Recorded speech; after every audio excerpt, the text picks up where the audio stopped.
പിതാവിന്റെയും പുത്രന്റെയും പരിശുദ്ധാത്മാവിന്റെയും നാമത്തിൽ ആമേൻ. എന്റെ പ്രിയപ്പെട്ടവരെ, ജനുവരി 14 ബുധനാഴ്ച അമ്മേ പരിശുദ്ധ അമ്മേ, അമ്മേ പരിശുദ്ധമേ, ദൈവമാതാവേ, കൃപാസനത്തിലൂടെ ഞങ്ങളുടെ ദേശത്തിനും അമ്മ മധ്യസ്ഥം തേടി തന്ന എല്ലാ അനുഗ്രഹങ്ങൾക്കും കൃപകൾക്കും ഞങ്ങളിപ്പോൾ ഹൃദയം നിറഞ്ഞ നന്ദി പറയുന്നു. അമ്മേ പരിശുദ്ധമേ, ദൈവമാതാവേ, 2004 ഡിസംബർ 7 ഉച്ചകഴിഞ്ഞ് 2:30 കൃപാസനത്തിൽ സംഭവിച്ച അമ്മയുടെ പ്രത്യക്ഷപ്പെടലിനെക്കുറിച്ച് തിരുസഭയ്ക്ക് സമർപ്പിച്ചിരിക്കുന്ന പഠനരേഖകളുടെ സഭാത്മകമായ പഠനം ആരംഭിക്കുവാൻ ഞങ്ങൾ പ്രാർത്ഥിക്കുന്നു. അമ്മേ പരിശുദ്ധമേ, ഭൂസ്വർലോകങ്ങളുടെ രാജ്ഞിയായ അങ്ങേയ്ക്ക് ഭൗമസംരക്ഷണത്തിനായി പ്രപഞ്ചപ്രകൃതിയെ തന്നെ തിരുസഭ പ്രതിഷ്ഠിക്കുവാൻ ഈ പ്രത്യക്ഷീകരണം വഴി ഇടയാക്കണമേ. പരിശുദ്ധമേ, ജപമാല മാതാവേ, സകല പ്രാർത്ഥനയോടും ചേർത്ത് ഞങ്ങളിപ്പോൾ പ്രാർത്ഥിക്കുന്ന ഈ കുടുംബത്തിന്റെ പ്രത്യേക നിയോഗം പറ മക്കളെ.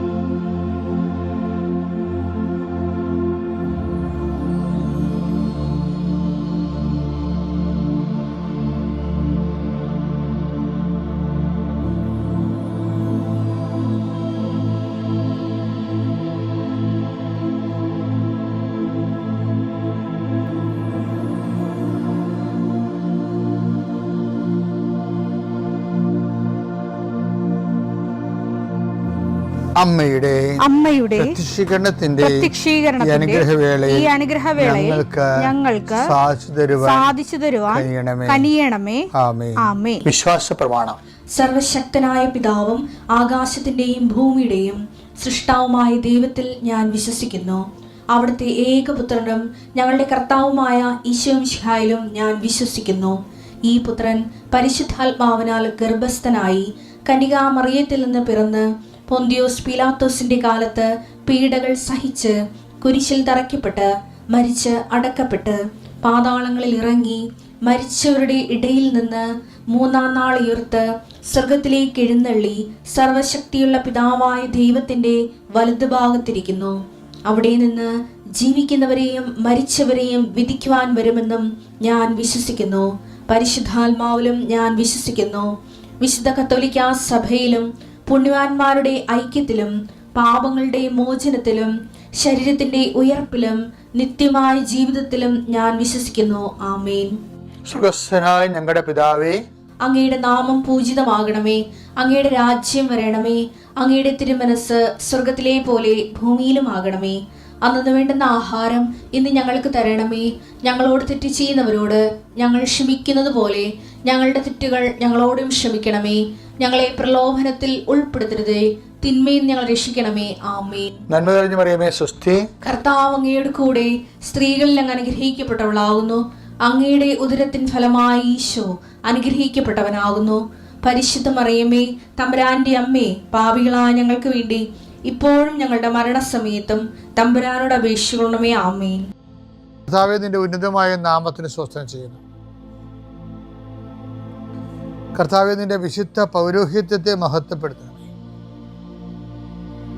കർത്താവേ, സഭയിലുള്ള സാന്നിധ്യം പ്രകടമാക്കണമേ. 40 വർഷം ഞാൻ അർപ്പിച്ച കൃപാന്റെ യുഗതിയാൽ കൃപാസനത്താരെ ജീവനോടെ പ്രത്യക്ഷപ്പെട്ട മാതാവിന്റെ മധ്യസ്ഥത്താൽ പിതാവിന്റെയും പുത്രന്റെയും പരിശുദ്ധാത്മാവിന്റെ നാമത്തിൽ ഞാൻ നിങ്ങളെ ആശീർവദിക്കുന്നു. കർത്താവേ, അങ്ങയുടെ മക്കളെ ഇന്ന് സഞ്ചരിക്കുന്ന ഓരോ വഴികളെ നീ ആശീർവദിക്കണമേ. കർത്താവേ, അങ്ങയുടെ മക്കൾ ഇന്ന് കണ്ടുമുട്ടുന്ന ഓരോ വ്യക്തികളിലും കർത്താവിൻ്റെ ശക്തി നിറയട്ടെ. കർത്താവേ, അങ്ങയുടെ മക്കൾ ഇന്ന് യാത്ര തിരിക്കുന്ന ലക്ഷ്യം വെക്കുന്ന ഓരോ ലക്ഷ്യങ്ങളും കർത്താവിൻ്റെ നാമത്തിൽ സാധിക്കുകയും അനുഗ്രഹം പ്രാപിക്കുകയും ചെയ്യട്ടെ. ഇന്നത്തെ ദിവസം സമർപ്പിച്ച് പ്രാർത്ഥിക്കുക. കണ്ടുമുട്ടാൻ പോകുന്ന വ്യക്തികളെ മനസ്സിൽ കാണുക, ചെയ്യാൻ പോകുന്ന കാര്യങ്ങളെ മനസ്സിൽ കാണുക. ആരുടെയെങ്കിലും തരത്തിലുള്ള നീരസമോ സങ്കടമോ അല്ലെങ്കിൽ ആരെങ്കിലും ഒരു ഭയമോ എന്തെങ്കിലും വിഷയങ്ങളുണ്ടെങ്കിൽ ആ മേഖലകളിലെല്ലാം പരിശുദ്ധമ്മ തൻ്റെ നീല മേലങ്കിയാൽ അങ്ങോട്ട് മക്കളെ പൊതിഞ്ഞ് പിടിക്കട്ടെ എന്ന് പ്രാർത്ഥിക്കുന്ന. ഇന്നത്തെ എല്ലാ ഉത്തരവാദിത്തങ്ങളും നിറവേറ്റിക്കൊണ്ട് നിങ്ങൾ രാത്രി തിരിച്ചു വരുമ്പോഴേ സമാധാനം നിങ്ങളുടെ ഹൃദയത്തിൽ ഉണ്ടാകാൻ ഇടയാക്കട്ടെ എന്ന് പ്രാർത്ഥിക്കുന്നു. നിത്യം പിതാവും പുത്രനും പരിശുദ്ധാത്മാവിനെ നയിക്കുവാമേ.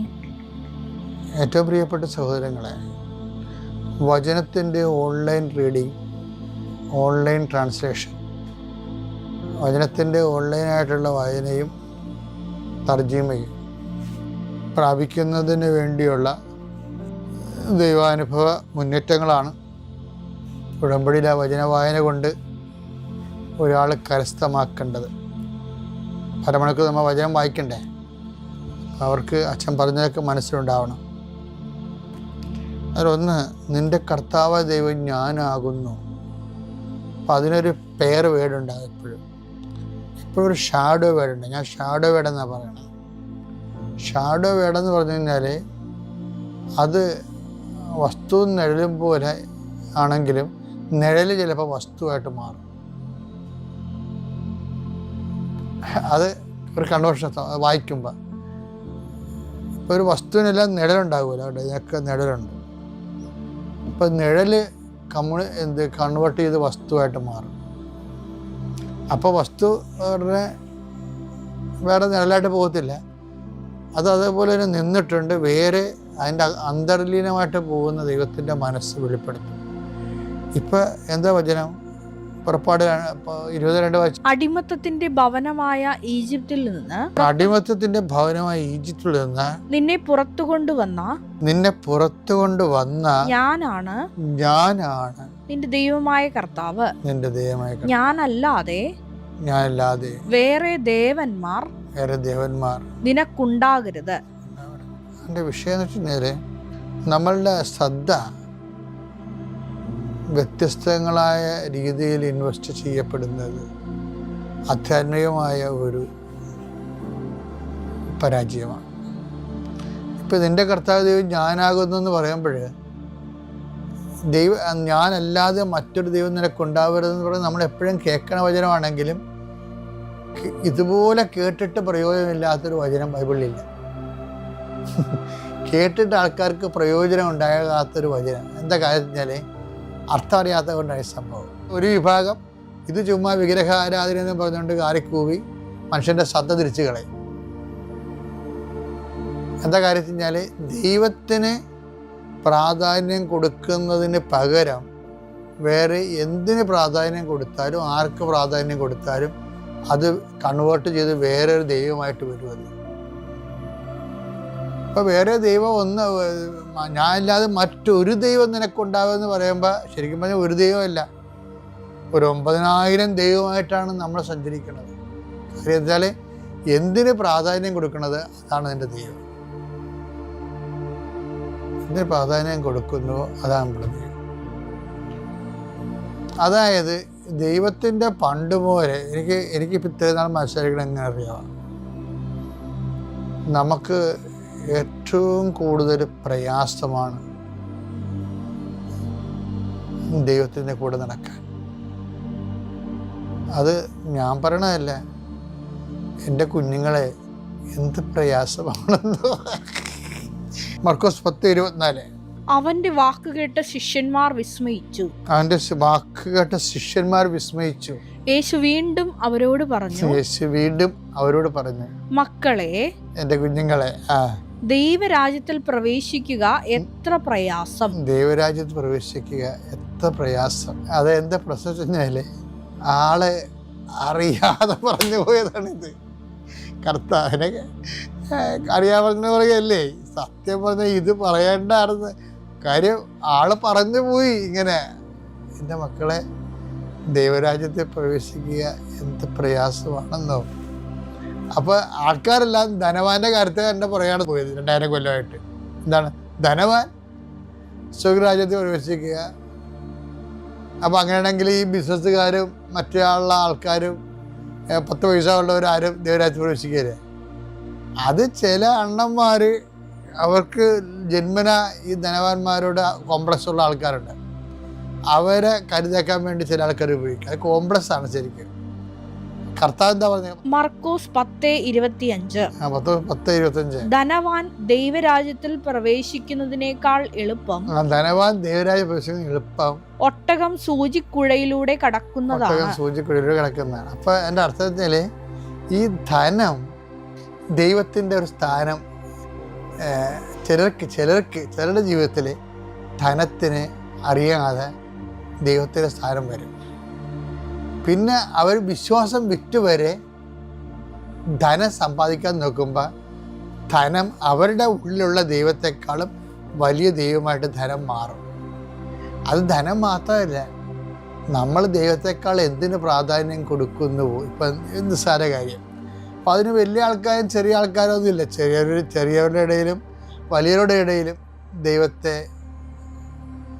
അവരുടെ ആഗ്രഹത്തിനേക്കാളും അവർ ഇഷ്ടപ്പെടുന്ന വിഷയത്തെക്കാളും വ്യക്തികളെക്കാളും താഴ്ന്ന നിലവാരമാണ് ദൈവത്തിന് കൊടുക്കുന്നത്. ഇപ്പം ഉദാഹരണത്തിന് ഞാൻ പണ്ടൊക്കെ, ഇപ്പോഴങ്ങനെയുള്ള ആൾക്കാരൊക്കെ ഒന്നും കാണുന്നില്ല.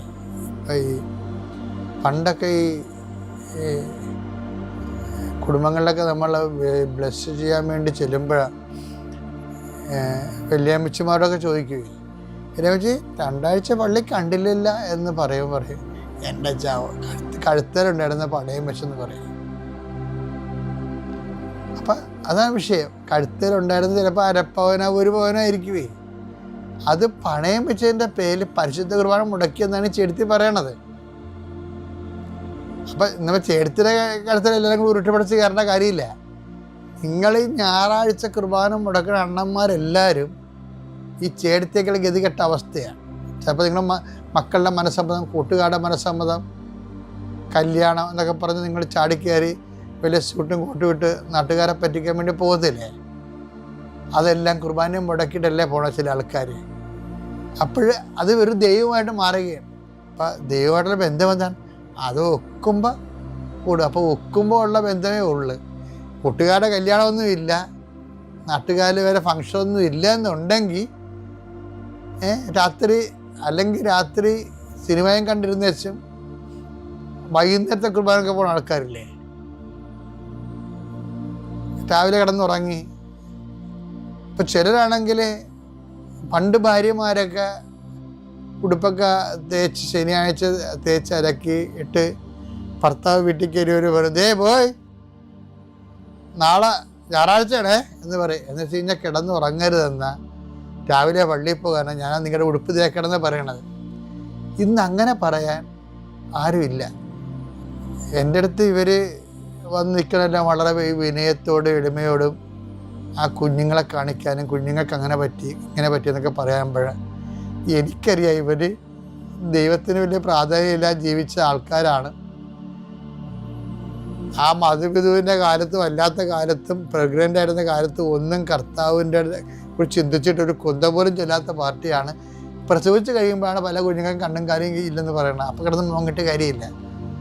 ഒന്നാമത്തെ പണികളെല്ലാം ഇരന്ന് വാങ്ങിക്കണമാണ് കേട്ടോ. ഇരന്ന് വാങ്ങിക്കാനുള്ള കാര്യം പറയാം. പക്ഷേ നമ്മൾ ഒരു മനുഷ്യൻ്റെ ഏറ്റവും വലിയ ശാപം എന്ന് പറയണത് വിശ്വാസരാഹിത്യം. അതായത് വിശ്വാസം ഉണ്ടായിരുന്നൊരു കുടുംബത്തിൽ നിന്ന് വിശ്വാസം ഇല്ലാത്ത രീതിയിലുള്ള പ്രവർത്തനങ്ങൾ ചെയ്യുന്നവരാണ് ഏറ്റവും ശപിക്കപ്പെട്ടവർ. അതുകൊണ്ടാണ് ഈശോ പറഞ്ഞത് നിങ്ങൾക്ക് മുമ്പ് വേശ്യകളൊക്കെ വരുമെന്ന് പറഞ്ഞത്. വേശ്യകൾ തന്നെ അല്ലല്ലേ ഇപ്പോൾ വരാണത്, നിങ്ങൾക്ക് മുമ്പ് അവിശ്വാസികൾ വരുന്നുണ്ടല്ല. ഇപ്പം നിങ്ങൾ അവിശ്വാസികളുടെയൊക്കെ സാക്ഷ്യം കേട്ടില്ലേ? പണ്ട് അവിശ്വാസികളായിരുന്ന ആൾക്കാർ ഒരു നിമിഷം കൊണ്ട് നിങ്ങൾ 40 കൊല്ലം ദൈവതിരുസന്നിധിയിൽ കൊയ്തു കൂട്ടിയ അനുഗ്രഹത്തിൻ്റെ 40 ഇരട്ടിയാണ് ഇന്നലെ വരെ അവിശ്വാസിയായിരുന്ന ആൾ ഇന്ന് വിശ്വാസിയാകുമ്പോൾ കർത്താവിൻ്റെ തിരുസന്നിധി നേടണത്. അത്രയും നേട്ടത്തിനുള്ള സമയം നിനക്കുണ്ടായിരുന്നു.